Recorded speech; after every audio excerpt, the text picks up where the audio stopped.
In this video, I'm going to take a look at the Takumar 35mm lenses, produced between 1958 and 1975.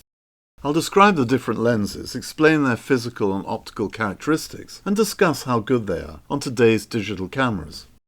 I also thought you might find it interesting to see a more detailed comparison of the Takumar 35 f2.3 and its successor, the redesigned f2. The f2.3, with its huge expanse of glass at the front, can produce amazing bokeh wide open. So how does the f2 measure up? We'll see. The Asahi Optical Company of Japan, or AOC, sold the following versions of 35mm focal length lenses under the Takumar brand name, and they all had M42 screw mounts. AOC were not afraid to experiment with different optical designs and specs for their lenses. And as one of the leading camera manufacturers around the world, they had the money and the market to sell different types of lens, even of the same focal length. I'd like to credit Van Oosten's excellent collector's guide for filling in the gaps of my knowledge of these lenses. I'll go through each lens in turn, and then look at specific lenses in more detail. The first 35mm focal length lens AOC made was designed for their new Pentax SLR. The Pentax SLRs were amongst the first of the modern style through the viewfinder cameras made in Japan, and the Takumar 35 f4 was the earliest wider angle lens made in Japan for these modern SLRs. I don't own one of these lenses, but I have held one, and it's a cute little lens, and rather beautiful I think, with its silvered metal body. There's some debate online about the optical design of the lens, but suffice it to say, it does seem to have a different optical formula to the next generation of Takumar 35s, the f3.5. The f4 has 10 aperture blades, and the aperture ring is at the front of the lens. It's a single ring and not a preset arrangement. Performance-wise, owners report that the lenses perform well, especially stop-down, with attractive colours.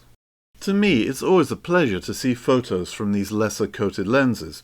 They have a slight, ethereal glow to them. And there are no slouches on today's digital sensors. These Takumars are sharp enough and produce enough detail stop-down, at least at the centre, for even the most avid pixel peeper. Having complimented these lenses, it's fair to say that more than one source online claims that the f4 is not as good a performer as the next generation of 35mm lenses, the Auto-Takumar f3.5. But before talking about the new f3.5, AOC launched a remarkably different 35mm lens, the Auto-Takumar 35 f2.3. And what a lens this is! If the f4 is small and cute, the f2.3 is a relative monster. It was first introduced in 1958, and it's notable for the very large expanse of glass in the front element. Here it is compared in size to a Takumar Fast 50 from the same period, the 58 f2. It makes the Fast 50 look like a minnow. The lens may be large in size, but it's not particularly heavy, and that's because there's a lot of empty space in the body. Indeed, one of the surprises of this lens is that once you've unscrewed the front, you can use the rest of the optics as a macro lens. This is what the macro view looks like.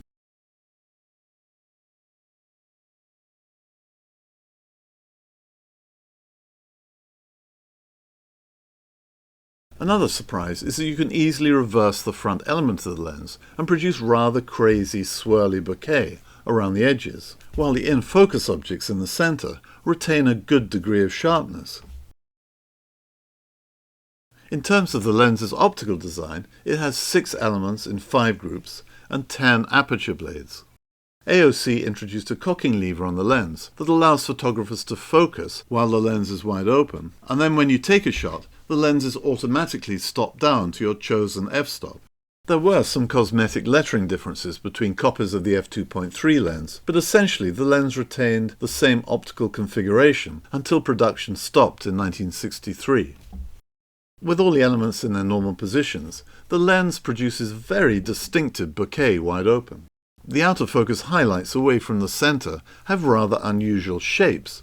They're not like the cat's eyes you normally see from most lenses, and their rounded edges point into the centre of the image, visually encouraging you to look at the centre. It can really add something very appealing to the overall look of an image.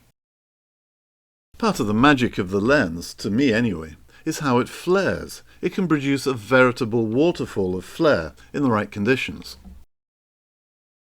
For closer-up shots, I like using the lens on crop sensors or a crop sensor mode on my full-frame camera. It gives the lens the feel and perspective of a really interesting fast 50. One other thing to note about the f2.3 wide open, and the f2 as it happens, is that my copies of these lenses vignette slightly on a full-frame digital camera. The vignetting goes away when you stop down more. Stop down, the f2.3 performs well, is reasonably sharp across the frame, but the colours can lack some contrast. That's not surprising, given the limited coatings, and all the light flooding through the front elements and down that long barrel. A good deep hood might help, but the lens can vignette quite significantly with a long hood. An alternative way to describe the lens's rendering, most notably in brighter light, is dreamy. The f2.3 certainly produces a different look to more modern, better coated lenses, and if you're after a strong result, as a landscape lens or a walk-around lens, there are better options. So to me, the f2.3 is much more interesting as a creative, wider open lens. The next Auto-Takumar 35mm lens was the f3.5, introduced in 1959. The lens is small and light, weighing only around 140 grams. It had a cocking lever like the f2.3, but given the much smaller body, it's rather feeble compared to the f2.3's lever. The optical design was changed from the f4. It has 5 elements in 4 groups, and 5 aperture blades. The aperture ring was moved to the base of the lens. As I've already mentioned, the f3.5 has a reputation of being a better performer than the f4. I've been impressed with many of the photos posted online with the lens, as well as some very positive owner reviews. Most owners clearly love this little lens, but as I don't own one, that's just about all I can say. The next 35mm lens, introduced around 3 years after the Auto-Takumar, was a new f3.5, called a Super-Takumar. The Super-Takumar was produced between 1962 and 1971, with some alterations over the years. And then, in 1971, AOC launched a super multi-coated version of the f3.5. These multi-coatings proved to be very successful and popular. They improved flare control and image quality, and commercially they were copied widely by other lens makers. The Super and Super multi-coated Takumar f3.5s had similar optical configurations, 5 elements in 4 groups, and 5 aperture blades. The cocking lever was replaced with an auto manual switch. Attached to the right Pentax camera, we're in the era of the best-selling Spotmatics now, you could use the lenses for stop-down in-camera through the lens metering, a significant innovation in technology that made photography a lot easier and simpler. There were some cosmetic differences between the different versions of the lenses, but the main difference, especially in terms of using the lens today, involved those multi-coatings. I own one of the earlier Super-Takumar f3.5 versions, so let's talk about that lens first. When I shot film, my preferred wider angle lens was the Super-Takumar 24 f3.5. I didn't own a 35mm prime lens. That focal length was covered by zooms. But when I started to use crop sensor digital cameras, I decided to buy a 35mm prime lens. There were no full-frame DSLRs on the market at the time, and I thought 35mm would give me more of the 50mm view I liked on full frame. My first reaction to the Super-Takumar was how small it was, considerably smaller, for example, than my zoom lenses. My second reaction to this manual lens was how difficult it was to focus on longer distance shots. On my M42 adapter, infinity focus on the focus ring wasn't exactly infinity focus on the camera, so I was always fiddling around with trying to nail the focus through the DSLR's optical viewfinder, a viewfinder that wasn't particularly bright and didn't have good focus aids in those days. My third observation was that the IQ was not as impressive as the good quality Tamron 17-50 zoom lens I used at 35mm. By impressive, I mean the details and colour rendering across the frame were not as strong. The Tamron zoom had a zing about the images that the Takumar lacked. In bright sunny light, the lens is fine, but in poorer, gloomier light, I found the Takumar struggled a bit, and so did I. I took my new old lens on a family holiday cruise for a few days around the Caribbean, arranged by my wife's parents. They love cruising, I'd never been on one. Here the light was sunny and the lens performed well. Indeed, you could say the more subtle rendering produces more artistic, film era-like results on digital cameras. And it did well to capture this scene on the cruise boat, perhaps too well, given all the human sights in the frame. But generally, I didn't use the lens as much as I thought I would, and I continued to struggle to extract the best IQ from the lens. My conclusion with the lens is that if I was going to buy one of these f3.5s again, I'd definitely go for the super multi-coated version. The multi-coatings, in my experience, with the super multi-coated Takumar 28 3.5 for instance, really do help to reduce the washed out impact of light flares and add to the vivacity of the colours produced by the lens. In 1975, by the way, AOC decided to replace their M42 mount with a new Pentax bayonet mount called the K-mount. The Takumar 35 f3.5's design was used for the new K-mount lenses, unlike some other lenses where AOC clearly thought they could improve on the design. These M42 and K-mount f3.5 lenses have a strong reputation in the Pentax community, with a lot of owners praising the performance of the lenses, almost to the point of giving the lenses some kind of cult status. My personal opinion, for what it's worth, is that the f3.5s are slightly overhyped. They're good, but they're not really great. It's not as good or as much fun to use as the close-focusing Carl Zeiss Jena Flektogen 35 f2.4, to pick just one example. If you look at more modern lenses, including those from Pentax, I don't believe the old Takumar 35 f3.5 should be included in a list of stellar performers. This brings us on to the mighty Super-Takumar f2. The lens came in two main versions, but with some other variations. The first main version is commonly known, from an age before PC, as the fat version, and it was made between 1963 and 1967. The second main version is much smaller, and I'll call it the slim version. The fat version weighs approximately 40% more than its successor, and it has a 67mm filter size, compared to the slim version's 49mm filter, quite a difference. Both the fat and slim versions have similar overall optical designs, with 8 elements in 7 groups, and 5 aperture blades, while the slim versions have a slightly shorter minimum focus distance at 0.4 meters compared to 0.45 meters. By 1971, the slim version was sold with super multi-coatings, and some lenses were also sold with radioactive glass elements. I own an early fat version, and it's not radioactive. It's certainly a big, wide, heavy metal lens to carry around, and that glass isn't lightweight either. To other photographers it's shouting out, "I've got a big lens." I think calling this a heavy metal lens is actually quite appropriate. And when I'm out with my lens on digital cameras, I sometimes wonder who the lens was designed for. It's not really a walk-around all-day lens, it's not close focusing, and it's not really a strong candidate for portraits.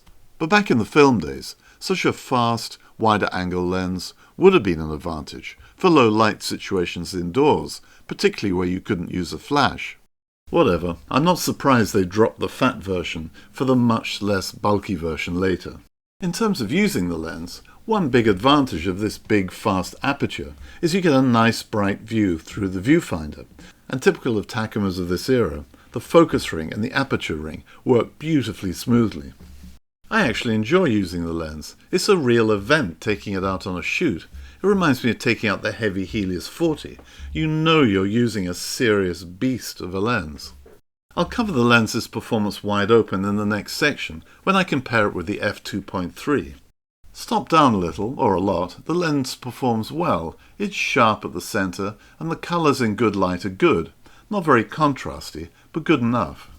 Similar to my comments about the f3.5, I can't say the lens performs as well stopped down as more modern 35mm primes or good modern zooms, because to my eyes it doesn't perform as well. It's just not as good in terms of across-the-frame details and colour contrasts.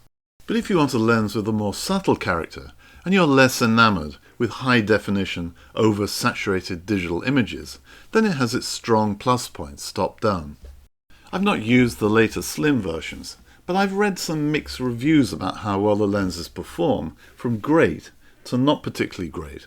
All I can say is I decided to buy the fat version because I wanted the maximum expanse of glass at the front, and it seems the fat version performs in a more interesting way because of that. So let's get on to look at how the f2 lens performs wide open, and how it compares to the amazing bokeh produced by the f2.3. As a reminder, here are the head-to-head specs of the two lenses. As you can see, the lenses have different optical designs, and this may suggest that the two lenses will perform in different ways. The best place to start a comparison, I find, is with out-of-focus highlights. The first thing to notice is that both lenses produce the same rather strange shapes to the bokeh bubbles away from the center. As I mentioned before, they're not like cat's eyes. They're more rounded and then squashed on one side. The key difference between the lenses is that the f2's bubbles are larger than the f2.3's. The different sized bubbles has an impact on how the bokeh looks when you're out taking photographs. The f2.3's bokeh tends to look busier with smaller out-of-focus shapes. I think I prefer the f2.3's rendering. I know busier is not often better with bokeh, but with the f2.3 I like the more detailed patination in the blur. I can show you some other comparisons, and most of these images have only had minimal post-processing.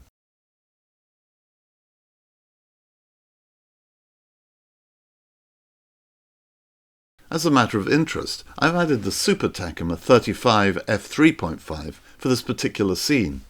The 3.5 is sharper wide open at the center than the other two, but it lacks the narrow depth of field and interesting blur of the faster lenses. Talking about sharpness, my overall impression from test photos is that the f2 is slightly sharper wide open than the f2.3 wide open, while both lenses show some glow around the in-focus areas in bright light. I also looked at how the two lenses compared head-to-head stop-down, and with my copies there's a noticeable difference in the colours using the lenses on the same camera, with the Super-Takumar having more of a vintage brownish tint. In terms of flares, both lenses produce interesting flares stop-down, but the look of the flares is different. With only 5 blades, the Super-Takumar produces obvious 5-sided pentagon flares, while the Auto-Takumar produces more of those waterfall flare effects we saw earlier.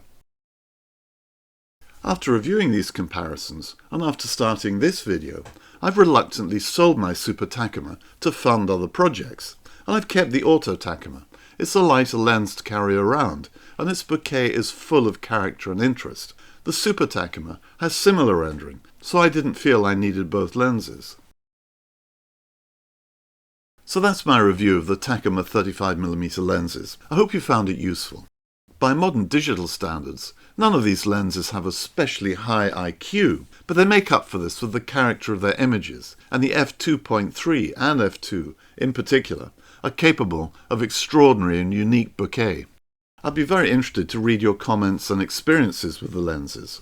Please like and subscribe if you want, and until the next time, all the best.